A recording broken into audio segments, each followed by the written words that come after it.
السلام علیکم سامعین، 5 ذی القعدہ کی تاریخ شروع ہو چکی ہے، 4 مئی ہے۔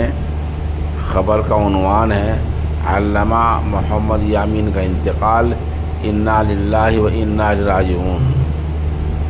خبر اور تفصیل سنیے۔ دارالعلوم جلال آباد کے شیخ الحدیث اور مفتاح العلوم جلال آباد کے سابق شیخ الحدیث حضرت مولانا علامہ یامین کا انتقال ہو گیا ہے۔ یہ حادثہ فاجعہ ابھی کچھ دیر پہلے ہوا ہے۔ خبر کے لیے مفتی عین الدین مظفر نگری اور مولانا حذیفہ نجم تھانوی ہمارے رابطے میں ہیں۔ اس حادثہ فاجعہ پر مفتی جان محمد میرٹھ، قاری افتخار رحمانی میرٹھ، اطہر جلالی مظاہری نے گہرے رنج و غم کا اظہار کیا ہے۔ ادھر مولانا نجم الحسن تھانوی دامت برکاتہم العالیہ نے کہا ہے کہ ایسے عالم بعمل کم ہی پیدا ہوتے ہیں، وہ علم کے پہاڑ تھے۔ بہرحال ایک انہونی سا حادثہ ہو گیا ہے۔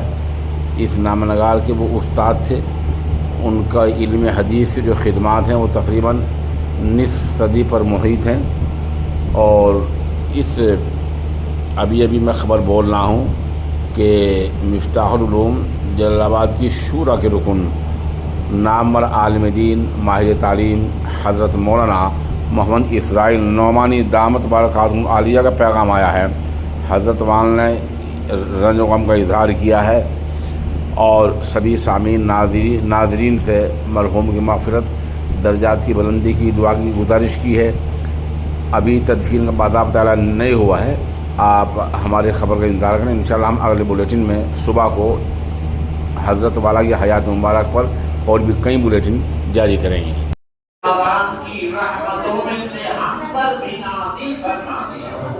اے اللہ، آج آپ کا کلام قرآن پاک پورا ہوا تراویح میں، اے اللہ اس قرآن پاک کی برکتیں ہم پر بھی نازل فرما دے۔ اے اللہ یہ رات کا وقت ہے، اے اللہ یہ تیرا گھر مسجد ہے جہاں ہم آپ کی دربار میں اپنی ضرورتوں کو لے کر کے آئے ہیں۔ اے اللہ تو ہماری ضرورتوں اور ہماری حاجتوں کو خوب جانتا ہے۔ اے اللہ ہر ایک کے دلوں کی باتوں سے تو واقف ہے۔ اے اللہ ہم ہاتھ اٹھائے ہوئے ہیں، اے اللہ ہماری تمام حاجات کو اس رمضان کے مہینے کی برکت سے، قرآن پاک کے تراویح میں پورا ہونے کی برکت سے، اے اللہ اپنے مسجد اور اپنے اس بہترین گھر کی برکت سے ہم تمام حاضرین کی جائز تمناؤں کو پورا فرما دے۔ اے اللہ ہمارے گھروں میں، ہماری روزی میں خوب وسعت اور کشادگی عنایت فرما دے۔ ہمارے گھروں میں پیار اور محبت سے